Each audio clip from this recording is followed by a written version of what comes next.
Today we're making birria tacos. These were so good. Here's how I made it. Start out with your dried chili. Cut off the top, cut down the middle, remove the seeds. Place in a pot, add hot water, and let it steam for 20 minutes. I'm using 2 kinds of meat, beef shank and beef flank.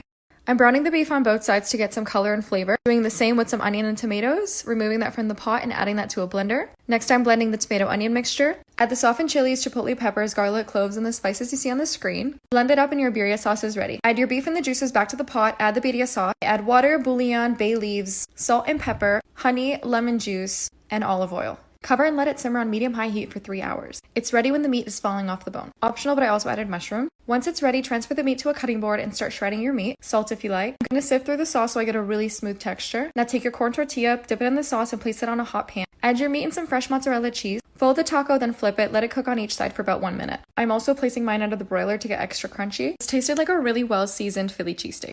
Enjoy!